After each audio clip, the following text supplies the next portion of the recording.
What if waking up wasn't an escape? What if your deepest, darkest nightmares weren't your own, but a window into someone else's terror, long dead and buried? Imagine living two lives, one in the daylight, mundane, familiar, the other a relentless, escalating horror that refuses to end even when your eyes snap open. Now, what if the shadows from that dream begin to bleed into your reality? What if the screams you hear aren't just in your head, but echoing from your own hallway? This isn't just a story about a nightmare. This is a story about a nightmare that became real, a cold case that refuses to stay cold, and a terrifying connection to a victim who won't let go. Are you ready to step inside a dream you might never escape? It started subtly, a whisper on the edge of sleep, a flicker of an unfamiliar hallway in the dark, before my eyes fully opened. Then the scream. Always the same scream, sharp and truncated, cutting through the silence of my bedroom like a razor. It was 3:47 a.m. every single night, for 2 weeks straight. My name is Alex Thorne, and what happened next defied every explanation. My apartment, usually a haven of quiet solitude, became a prison of anticipation as dusk fell. I'd try to fight it, staying awake with endless coffee, but exhaustion always won. The moment my head hit the pillow, the dream seized me. It was never my dream. The setting was an old, sprawling Victorian house, unfamiliar, yet intensely real. The air in the dream was thick with dust and the scent of decay, a pervasive coldness clinging to every shadow.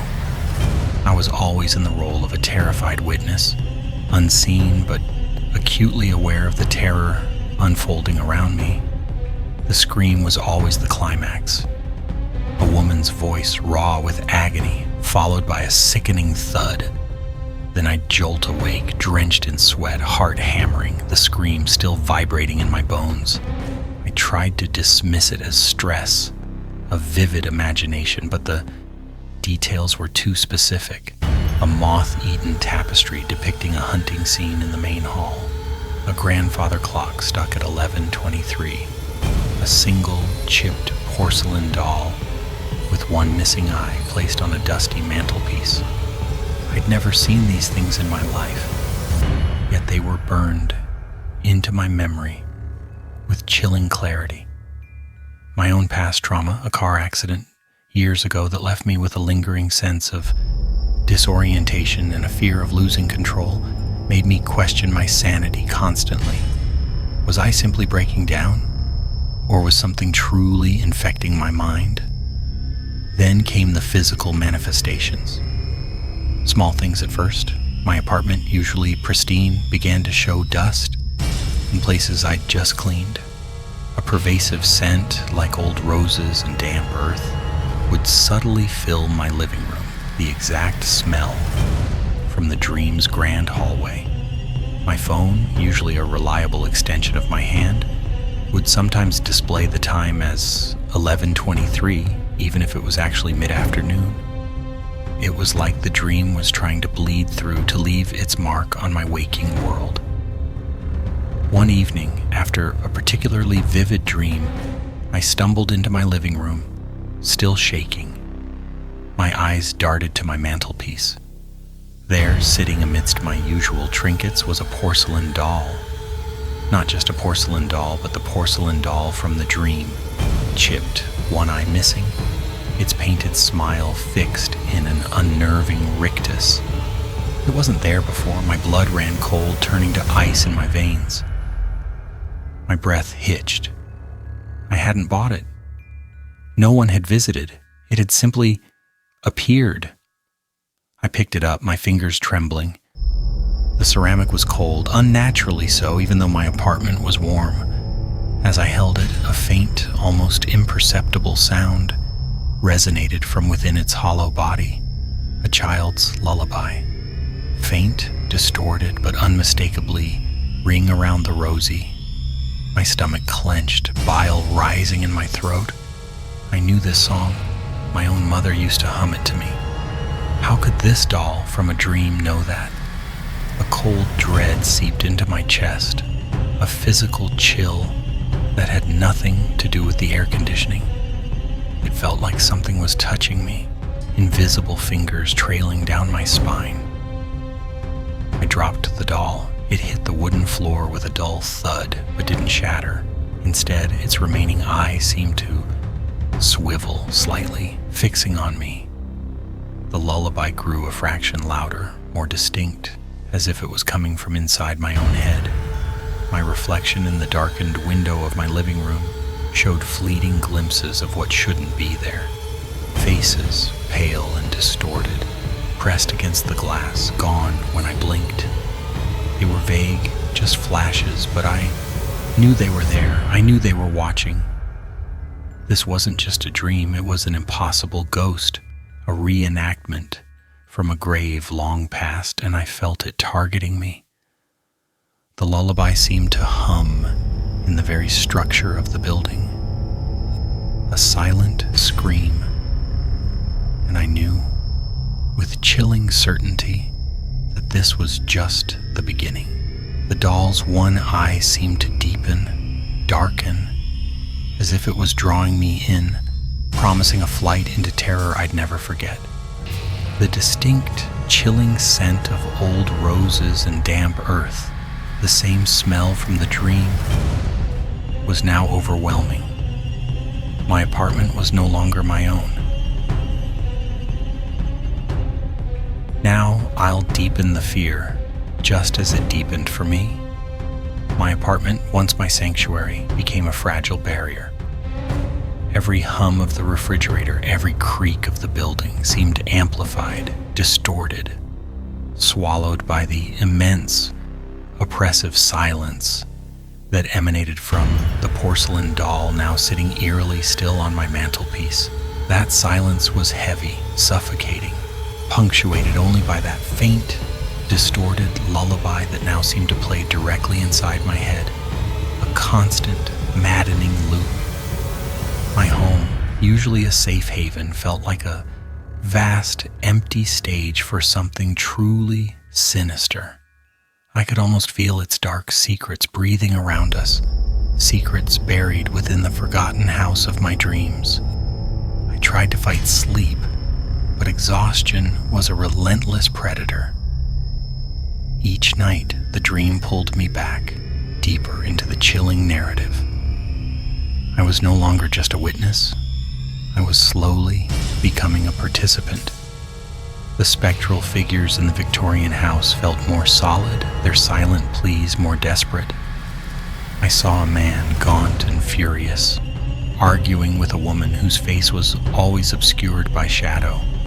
And then the scream, always the scream, followed by the sickening thud. The grandfather clock in the dream always read 11:23. My background, a past shrouded by the amnesia from my car accident, began to feel unsettlingly connected. I had fragmented memories, a flash of blinding light, a sense of falling, a child's cry. Now those fragments seemed to mirror elements of the nightmare.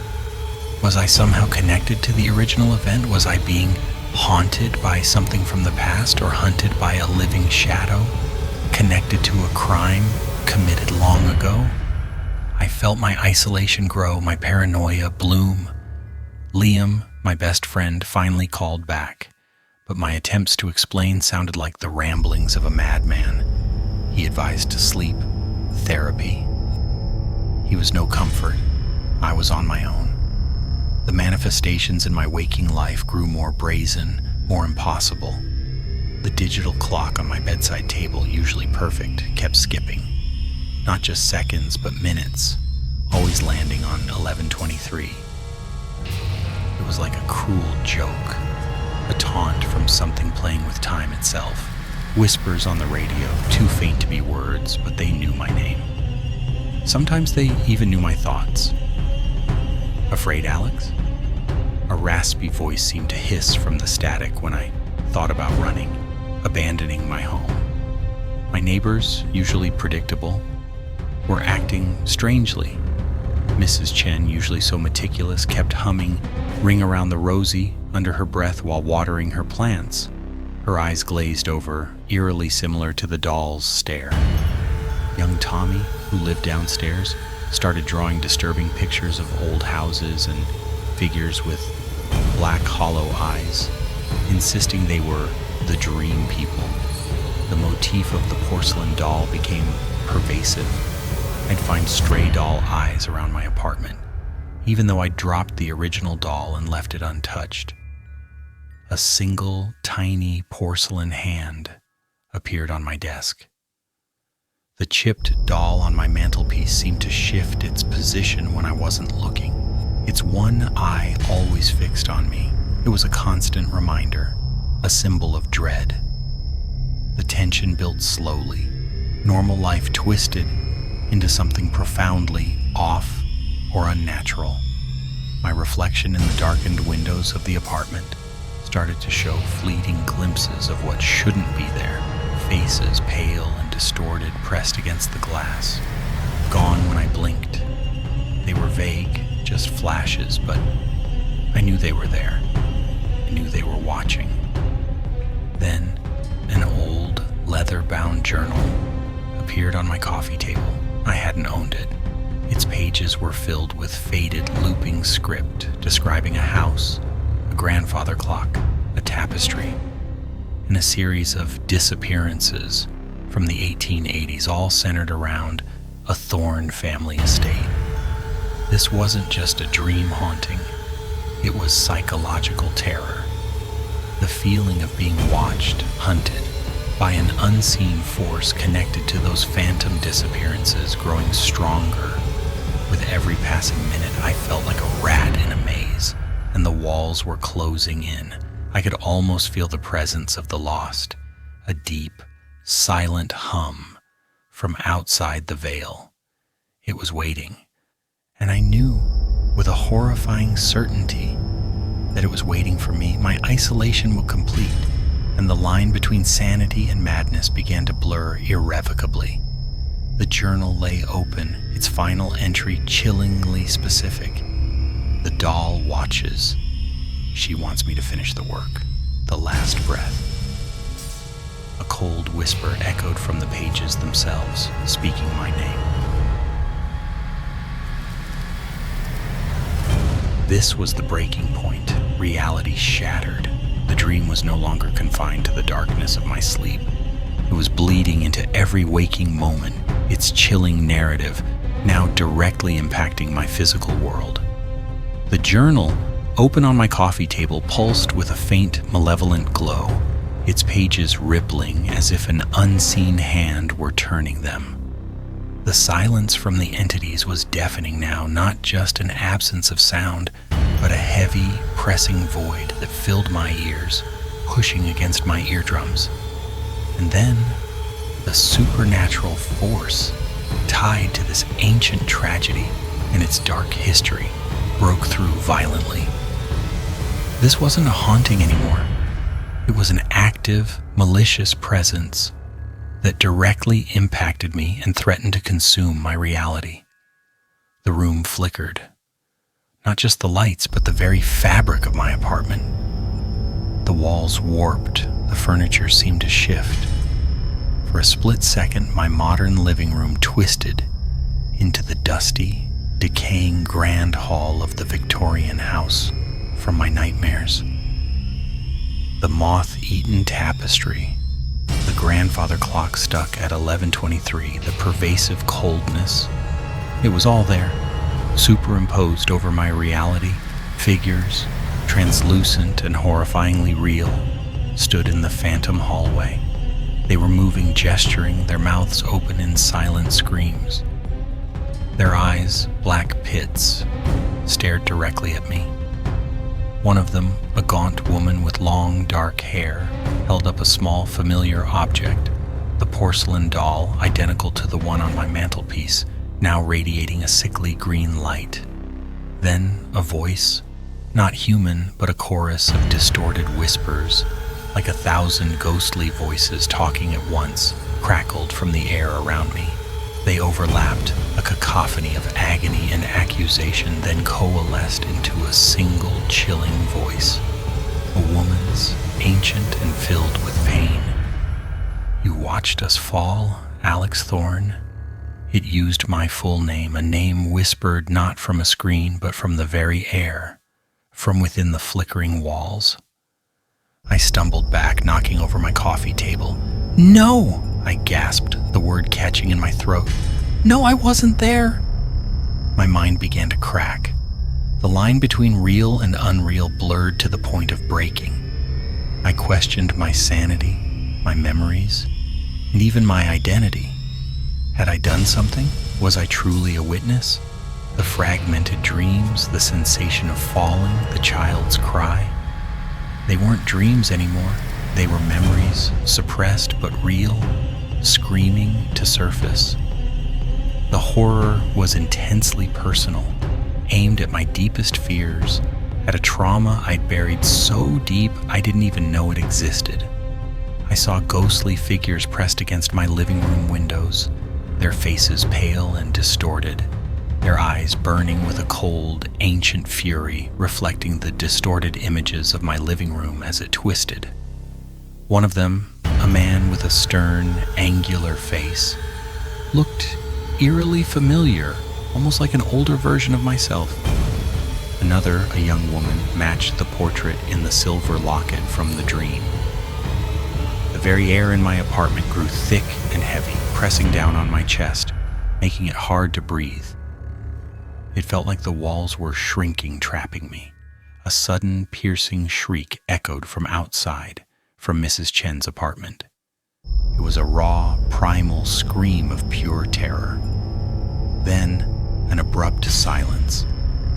On my hallucinating vision, the spectral figures in the dream house seemed to grow clearer, their translucent forms solidifying. They gestured frantically towards a dark corner of the hallucinatory cellar. A faint, almost imperceptible symbol, carved into the stone wall, became visible. It was a stylized, thorny rose, entwined with a skeletal hand. The Thorne family crest. Was this a curse? Madness? Or was I unknowingly a part of the horror, perhaps even the perpetrator of the crime? The figures began to move slowly, deliberately, not towards each other, but towards a single point, me. Their black eyes, reflecting the phantom cellar walls, seemed to be staring directly at me, through the distortion, into my soul. I heard a faint scratching sound from behind my bedroom wall. Then, a low, guttural moan that vibrated through the floorboards, as if something was trying to claw its way out. There was a ticking clock now. The entities were coming, and I knew, with a sickening certainty, that they were coming for me, for a past I couldn't remember, but that they clearly did. The final judgment had begun. The porcelain doll on my mantelpiece suddenly shuddered. Its missing eye socket began to weep a single, thick, dark tear, rolling down its painted cheek. Then its remaining eye snapped shut. The lullaby, "Ring Around the Rosie," played, loud and clear, directly from the doll's hollow chest.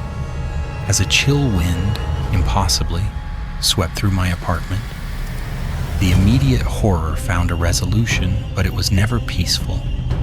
The spectral figures didn't physically manifest, didn't tear me limb from limb. At the absolute last possible second, when the air in my apartment turned to ice and the silent screams of the victims filled my mind, the vision snapped.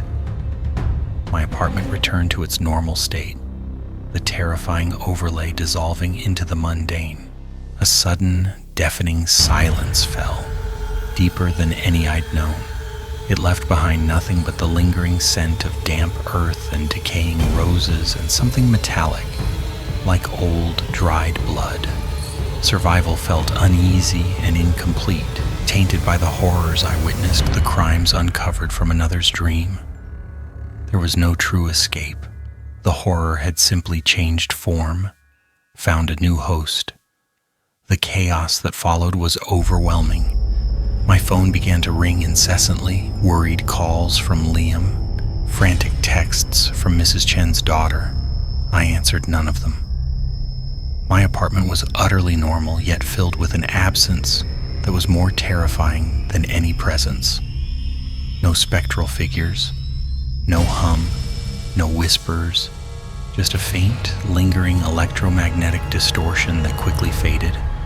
Just me, alone, a single, chilling audio recording on my phone of the distorted whispers, accusing me by name. They thought I was having a breakdown, a delusion. They didn't understand. They couldn't. I felt a deep, profound sense of isolation, a terrifying realization that this horror was meant only for me. I tried to go back to my life, but it was impossible. The world looked different. The mundane became terrifying. Every shadow held a possibility. Every faint hum sounded like a spectral whisper. There was no true peace. The doctors cleared me eventually, attributing it to stress and trauma, but the doubt lingered in their eyes. In my eyes. The recurring nightmares continued, but they were subtly different now. I was still a witness, but the perspective was clearer. The gaunt man with the furious face, the woman with the obscured face, the child with the one-eyed doll, they were the victims. And the killer. The killer was a shadow, but a familiar one. And then the final devastating twist. A revelation that shattered everything I understood about myself, the antagonist, or the crime.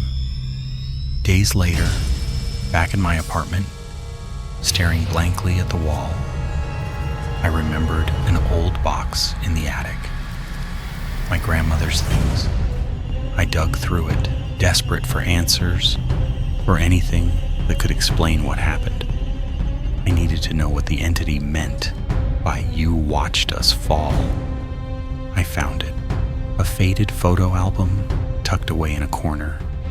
Inside, a picture of my great-great-grandmother, Alex Thorne, from the 1880s. Her face was stern, unsmiling, and in the background, out of focus, was a small, crudely drawn picture taped to a wall, a thorny rose entwined with a skeletal hand, the Thorne family crest, and beneath it, in a childish, uneven scrawl, I saw them. Elias and Abigail. In the cellar? My great-great-grandmother's handwriting, not a recent scribble. It was an old drawing, a distinct memory now forcing its way through the fog of my fragmented childhood trauma, the car accident. It hadn't just given me amnesia. It had somehow made me receptive, a spiritual conduit, and with that drawing, a memory cold and sharp clicked into place. Not just of the drawing, but of the night before my own car accident. I was a child exploring my grandmother's dusty attic. I found that photo album. I saw the drawing. I touched the Thorne crest. I heard whispers that night, confused dreams. Not a car accident. My father, frantic. A frantic phone call to someone unknown, his voice strained. "It's done. The cellar is sealed." She saw nothing. I felt it then. The true horror. Not just a haunting. I wasn't just a witness. I was connected. My own great-great-grandmother, Alex Thorne, had witnessed the crime. She had drawn the crest, a plea. And my family, her descendants, had actively worked to bury it, to seal the cellar, to silence the victims, to silence her. I was not the next victim because of a random family tree search. I was the next victim because I had opened a door that my family had kept shut for over a century. I was now irrevocably changed, becoming something monstrous myself, carrying the ghost's curse forward, a new form of torment. My survival was a new, inescapable form of torment. The cycle was not broken, it was merely transferred, and I knew with a chilling certainty that the true nightmare had only just begun. The doll, the one from my mantelpiece, was now clutched in my hand, Its ceramic surface felt strangely warm, and as I looked into its one remaining eye, the familiar lullaby played directly from its chest. But now, a new voice joined it, soft, childlike, whispering, "You owe us, Alex." I'll close with a powerful message, a final warning that lingers with you long after the screen goes dark. A truth about humanity, tied to the ghost's dark secret. A truth that now owns me. Some things are meant to stay lost. I learned that as the faint, earthy scent of decay echoed in my mind forever. The greatest monsters aren't born, they're made. And sometimes they cling to the living, not to commit a crime, but to demand justice for one long past. And sometimes they cling to the innocent, who aren't so innocent after all, those whose family lines are tainted by ancient blood. The story feels complete, but profoundly unsafe. The horror isn't truly over. It's merely changed form, found a new victim, or left an indelible mark on the world. My world, my mind. I now live in a constant state of dread. Sleep is a luxury I can barely afford, plagued by vivid, terrifying dreams of that cellar. I see the faces of Elias and Abigail, twisted in silent screams pressed against the cold stone. I hear the lullaby, lavender's blue, but it's no longer sweet. It's a mournful dirge, a siren song of the dead, a constant reminder of the voices from my own childhood nightmare. The true horror lies in the psychological damage, the unraveling of my sanity, and the lingering sense of a world fundamentally broken by the events. The scent of damp earth and decaying roses now follows me everywhere, a low, earthy aroma that only I can detect. It's a constant companion, an omnipresent reminder of the impossible, of the cellar. It clings to my clothes, my skin, a macabre perfume of ancestral sin. And sometimes, in the dead of night, when the city is quiet, I hear a faint scratching sound from behind my bedroom wall.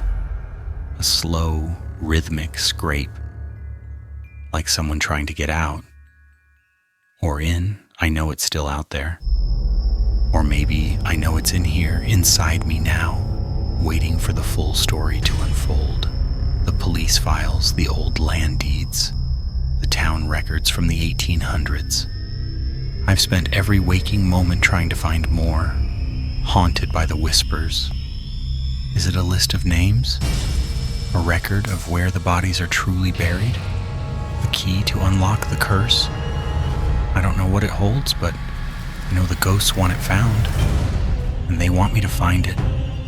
I'm just a pawn in a decades-old game, a puppet pulled by unseen strings from beyond the grave, forced to relive the past and finally give them justice.